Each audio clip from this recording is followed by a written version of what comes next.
magkasundo-sundo tayo. Focus tayo sa korupsyon. No, Philippines.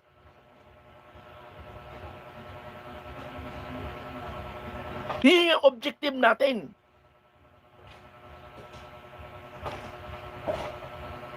Ko kaya ako sumasali para magkaroon tayo ng kakampi na ayaw sa korupsyon. Kaya nga kuminsan, pag may pumapasok na comment na politika, nagha-high blood ako.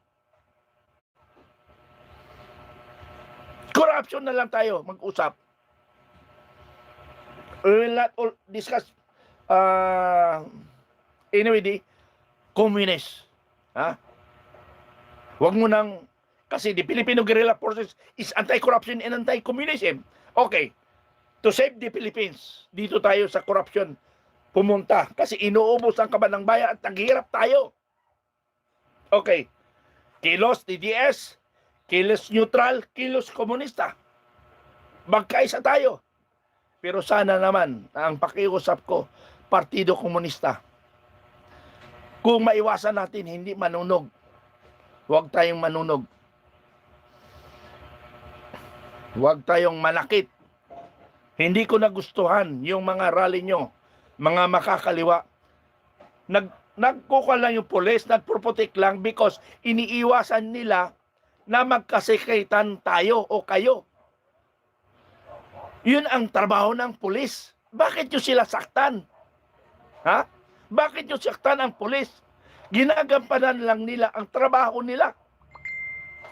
Bilang mandate as a Filipino, as by the Constitution. Tapos may nakita pa kong gago doon na tatadyakan yung mga pulis doon. Ano ang kasalanan ng pulis? Sige nga, magpaliwanag kayo. Ano ang kasalanan ng pulis sa kanilang ginagampanan ng trabaho? Now, nanawagan rin ako sa police, commanders. Maglagay kayo ng commander na yung may tapang at may puso. Kasi mahirap naman kung matapang at hindi wala sa maximum tolerance. Huwag nyo ilagay yan. Kasi ang tingin nila sa nagrarally ay kaaway. Hindi ba ninyo alam, kapulisan, na kaya kayo naging pulis, kaya kayo tinanggap ng gobyerno para protektahan nyo ang Pilipino? Sino ngayon ang pinoprotektahan nyo kung sasaktan nyo ang Pilipino? Okay, para maintindihan ng ibang kapulisan o ng ibang otoridad, in one family, in one family, may bugok sa isang pamilya. Sino ang may responsibilidad doon? Di ba? Ang magulang ang may responsibilidad doon kasi mayroong pasaway. Ibalik natin sa gobyerno. Sino ang magulang doon sa gobyerno? Di ba ang gobyerno na kayo ang inutusan ng gobyerno, mga Philippine National Police, protektahan nyo ang inyong mga kapatid. Kapatid nyo yun.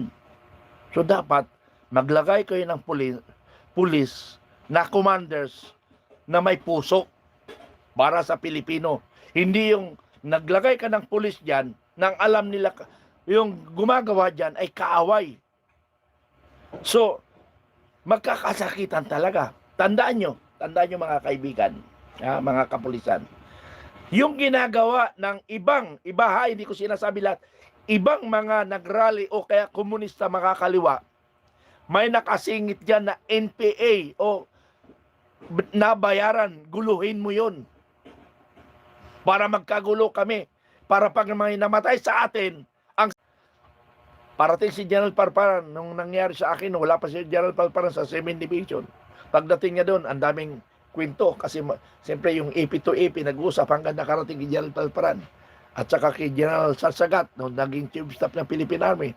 That time, Lieutenant Colonel yata si Major Sarsagat, ako ay Major. Sabi niya, pero kantyaw lang naman, hindi naman iniisip niya. Kasi nila lang, ang info kasi, ang Martes na karating, natakot si Captain Mitran, kapitan pa yata ako ng Captain Mitran, medyo siya sasagad noon. Captain Mitran, sabi sa akin, bakit ka tumakbo? Sabi ko, hindi ako tumakbo, sir, umatras lang ako kasi ayaw kong may masaktan na Pilipino. Either yung sundalo o yung nagrally. Pero ginawa ko ng paraan yun, sir. Dinala ko sila sa tubuan. Nahinto sila pagsusunod sa amin. Kasi tubuhan nakatago kami, walang kamera eh. Taktika yun. Naging matapang ba yung sibilyan? Hindi na, kasi sa loob na yun, nasa loob ng tubuan. Wala nang kamera doon, hindi na sila matapang. Hindi na rin makapag-traidor yung itinilaga ng NPA para manggulo. So yan ang sinasabi ko ngayon, Philippine National Police, yan yung tingnan ninyo. Huwag kayong mag-focus doon sa mga nangyari. Ang tingnan ninyo, sino ang maghuhudas doon sa nagrally. At huwag niyong ipigpilit na ikulong yung mga tao na yan because hindi nila alam, ginamit sila. Nabayaran sila. Malaking bayad sa kanila kaya pinilit nilang gawin yun. So, ang counter nyo doon, huwag niyong patulan sila. Kung kaya nyo pang tiisin, maximum nga eh. Kaya nyo tiisin. Tatawa lang kayo, oy mga kababayan namin kayo. Sino ang sinasaktan nyo, kababayan nyo rin. Mga Pilipino, narito lang kami, trabaho lang kami. Utos ninyo, nabantayan namin kayo. Diba? Reverse psychology. Simple. Diba? Very simple. Reverse psychology. Narito kami, ayon sa saligang batas, na kailangan namin protektahan kayo. Na sinasabi kasi nila, kayo ay kakampi ng magnanakaw. Yun ang sinasabi nila. Sagutin nyo na ngayon. Oy, kaibigan, nakalimutan mo yata sa saligang batas natin, narito kami para protektahan kayo. Hindi yung magnanakaw. Reverse psychology. Hindi magnanakaw pinoprotektahan namin. Kayo ang pinoprotektahan namin na ayaw namin kayong masaktan. Malay mo, pagpasok niya doon, may masinggan pala sa inyo, nakasalubong. Di marami namatay kayo. Sino ngayon nasisihin? Hindi kami. Kasi nagpabaya kami sa inyo eh. Tama hindi? Okay. Nick Manso, Madrigal is watching.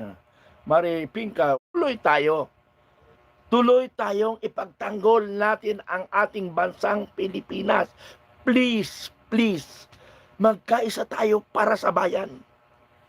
Hindi para sa magnanakaw.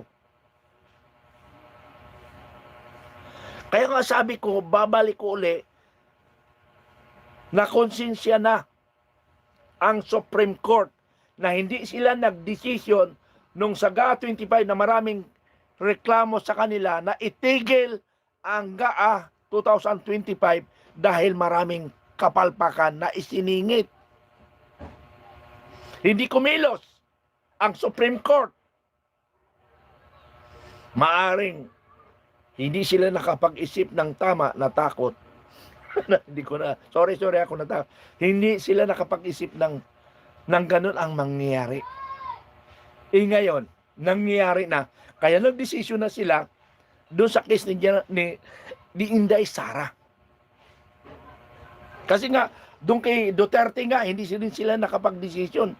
Doon nga sa KOGC, nangyari, hindi rin sila nakapag-desisyon. And finally, ngayon pa lang nakapag-desisyon ang Supreme Court doon sa critical, sa impeachment, na sinasabi naman nila na maka-Duterte yung Supreme Court. Saan ba lalagay ang Supreme Court ngayon?